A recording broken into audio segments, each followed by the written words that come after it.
एक कक्ष में 600 बच्चियों को बैठा के अगर डिसिप्लिन की बात करें जाती है, बिल्कुल भी उचित नहीं है, संभव ही नहीं। हार्डली इस कमरे के अकॉर्डिंग 190 से 120 बच्चे बैठ सकते हैं।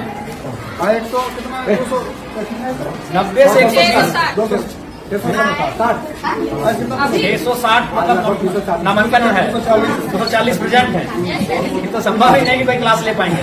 ठीक है, आप निश्चित रहिए, हम लोग इस विषय में बहुत जल्द आगे बढ़ते हैं और आपकी जो असुविधा है उसके लिए खेद है, लेकिन हम लोग उस दिशा में आगे बढ़ेंगे, काम कर रहे हैं। ये कौन सा क्लास है? 11 है। फैकल्टी क्या है? अच्छा, पढ़ाई लिखाई ठीक से कर रहे हैं ना? देखिए, मन लगा के पढ़िएगा ना, क्योंकि हम लोग जो है मिडिल क्लास फैमिली से आते हैं। भले आपके प्रिंसिपल आपके साथ खड़े हैं, आपके एमएलए भी आपके साथ खड़े हैं, लेकिन हम लोग मिडिल क्लास फैमिली से आते हैं और हमारी पूंजी शिक्षा ही है। हमारे मम्मी पापा के पास उतने पैसे नहीं है कि अगर हम शिक्षा में अच्छा नहीं करेंगे तो हम कोई बढ़िया व्यापार को आगे बढ़ा सकते हैं, हम बड़े शहरों में जाके अपने आप को स्थापित कर सकते हैं। हमारी पूंजी ही हमारा एजुकेशन है। हम जितना बेहतर से यहाँ से निखर के जाएंगे उतना हम अपने आप को स्टेब्लिश करेंगे। इसलिए आप लोग किसी भी प्रकार का कोई कॉम्प्रोमाइज नहीं कीजिएगा।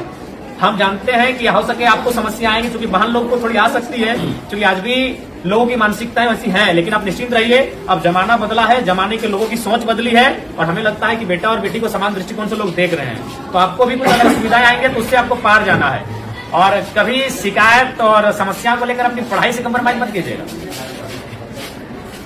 इस चीज से कम्प्रोमाइज मत कीजिएगा। देखिए, हम दूसरा का उदाहरण नहीं देंगे, आपके बीच आपके एमएलए खड़े हैं और हम आपको बताना चाहेंगे, हम अभी भी स्टूडेंट हैं। अभी हम धनबाद विनोद बिहारी महतो विश्वविद्यालय से डॉक्टर ऑफ फिलोसफी के स्कॉलर हैं, और ऐसा नहीं कि कंटिन्यू 2018 में हमारा एडमिशन है, बीच में 2 साल बाधित हुआ है, क्योंकि इसमें होता है कि साल में 1.5 साल में आपको प्रेजेंट करना पड़ता है अपना थीसिस। तो हम अभी भी कंटिन्यू हैं, क्योंकि हमने कभी एजुकेशन से कम्प्रोमाइज नहीं किया है। कभी आज हम आपके एज एमएलए के रूप में आपके बीच खड़े हैं, और हमें तो लगता है कि आप कम से कम हमसे बेहतर परिवार से ताल्लुक रखते होंगे, क्योंकि हम उतना समय नहीं कि हम आपको अपनी घटना सुनाए, लेकिन संक्षिप्त में इतना बताना चाहेंगे कि हमने उस माँ ने हमें पढ़ाया है जिसने 28 साल की उम्र में अपने पति को खोया था। मात्र 28 ईयर हमारी माँ की आयु थी। हमारा जो छोटा भाई था वो मैंने गर्भ नहीं था, उसका जन्म भी नहीं हुआ, तो दुनिया उसने देखा नहीं, तो उस समय हमारे पिता को हमारी माँ ने खोया था। उसी साल हमारे दादाजी का भी देहांत हुआ था, और ठीक उससे 2 साल पहले हमारी एक बहन और एक भाई, और उससे ठीक 1 साल पहले 1.5 साल पहले हमारे एक बहन का भी डेथ हुआ था। तो उस परिस्थिति में एक स्त्री ने हमारा परवरिश किया, और आज आपके एमएलए के रूप में हम हैं। हमने कभी एजुकेशन से कम्प्रोमाइज नहीं किया है। आज भी हम स्टूडेंट हैं, आज भी हम स्कॉलर हैं। इसलिए आपको आपके एमएलए ये संदेश देना चाहेंगे कि किसी भी परिस्थिति में आप अपनी पढ़ाई से समझौता नहीं कीजिएगा। यही आपकी पूंजी है, क्योंकि आपके माता पिता अगर सक्षम है तो अच्छी बात है, हम भी शुभकामना देते हैं कि आप बहुत सक्षम हो, लेकिन ये अधिकांश ये सत्य है कि हम लोग मिडिल क्लास फैमिली से आते हैं और हमारी पूंजी पैसा नहीं है, हमारी पूंजी एजुकेशन है। आप जितना यहाँ से निखर के जाएंगे उतना बेहतर आपका भविष्य होगा। इसीलिए कंप्रोमाइज बिल्कुल मत कीजिएगा। अगर आप पढ़ के जाएंगे तो कोई ना कोई रास्ता मिल जाएगा। अगर आप जमाने के अनुसार अपने आप को बनाएंगे तो कोई ना कोई रास्ता मिल जाएगा। अगर दुनिया में इतने लोग हैं तो उतना रास्ता भी है, लेकिन आप अपने आप को उस योग्य रखोगे तब ना। इसलिए आपको हमारी शुभकामनाएं हैं, आप लोग बेहतर करें, और जो भी आपकी समस्या है उनको हम जानने के लिए आपके बीच आए हैं। आपके तमाम शिक्षक प्रिंसिपल महोदय सब हमारे साथ हम लोग विजिट कर रहे हैं, और जो भी समस्याएं छनकर आएगी उनको लेकर हम लोग काम करेंगे। ठीक है, तो हम ठीक है, पढ़ना चाहिए। सबसे पहले हमारी बात को आप लोग सुनिए। 10 है ना? देखिए, 10 में अगर आप है तो अभी ये महीना है दिसंबर का, आपके पास काफी कम समय है। इसलिए आपसे हम यही संदेश मेरा रहेगा कि आपको अभी यहाँ से पूरा अलर्ट रहना है। इसलिए बाबू साहब, देखिए अभी जनवरी आएगा, आप कुछ दिन पिकनिक में चला जाएगा, फिर मकर संक्रांति आएगा, फिर सरस्वती पूजा आएगा, तो हमारे पास अगर देखा जाए तो काफी कम समय है, और आप अभी उस मुकाम में हैं जहां अपने आप को बढ़ाएंगे। इसलिए यहाँ से आप एक भी दिन और इसके बाद ढील मत कीजिएगा। और एक बात, आप जो अभी तक पढ़ाई हुआ है, जैसी बात है, सर लोग मेहनत किए, आप लोग पढ़े हैं, बहुत सारी चीजों को आप जाने हैं, उसको आप प्रैक्टिस कीजिएगा, रिवाइज कीजिएगा। जो चीजें अगर, चूंकि अभी 10 में क्या है कि 10 के जो, चूंकि इसके बाद जब आप कॉलेज जाएंगे तो वहाँ एक्सपीरियंस दिखेगा, लेकिन अभी आप ज्यादातर रट के याद करते हैं, कोई भी चीजें आपको रटते हैं, 4 बार 5 बार रटते हैं, तो उसके बाद भी अगर मान के चले आपसे भूल होता है तो उसको आप हाथ से प्रैक्टिस कीजिएगा, क्योंकि आप जितना पढ़ के रट के याद करोगे उससे ज्यादा आप हाथ से अगर लिखोगे ना 3 बार 4 बार तो उसको आप याद हो जाएगा।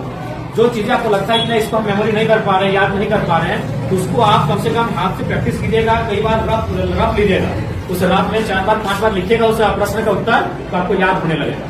और एक बात सबसे महत्वपूर्ण याद रखिएगा, क्योंकि आप अभी अपने जीवन का सबसे महत्वपूर्ण उम्र में है, यही है ये जो एज होता है ना, ये इसको हम लोग टीन एज कहते हैं। हमको अपने आप को बनाना भी यही है और बिगाड़ना भी यही है। अब ये डिपेंड आप पे करता है। देखिए आपके माता पिता तो इस उम्मीद से आपको भेजें कि मेरा बेटा वहां जाएगा, गुरुजी के सानिध्य में बैठेंगे, पढ़ेंगे तो पढ़ के आएंगे, लेकिन अब आप यहाँ क्या व्यवहार करते हैं ये आप पे डिपेंड करता है।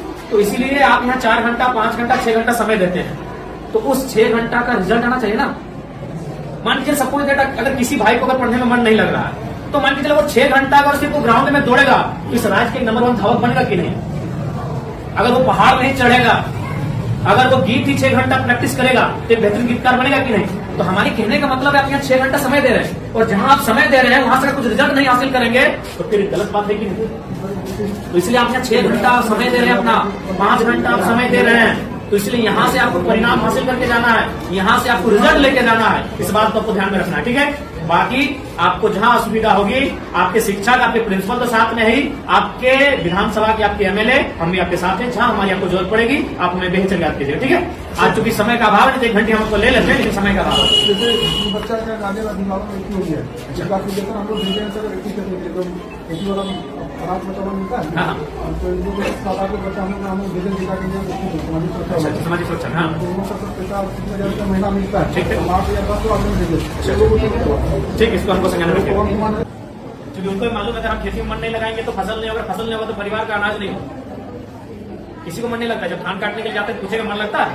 मन लगता है सिनेमा देखने में, मन लगता है मेला घूमने में, मन लगता है शॉपिंग करने में, काम में मन नहीं लगता है, वहां लगाना पड़ता है, क्योंकि वही काम आपका पहचान है, वही काम आपका कर्म है, तो मन वहां लगाना पड़ता है। अभी आपका कर्म है, आपका शिक्षा अर्जन करना, ये आपका कर्म है, इसमें आपको मन लगाना है। और लगता है तो अच्छी बात है, अगर लगता है तो अच्छी बात है, और नहीं लगता है तो लगाना पड़ेगा। और बाकी यार आपकी समस्याओं से हम लोग अवगत हो रहे हैं, काफी समस्याएं हैं आपके विद्यालय में, और आपकी समस्याओं का निराकरण के लिए हम लोग हमेशा प्रयासरत रहेंगे।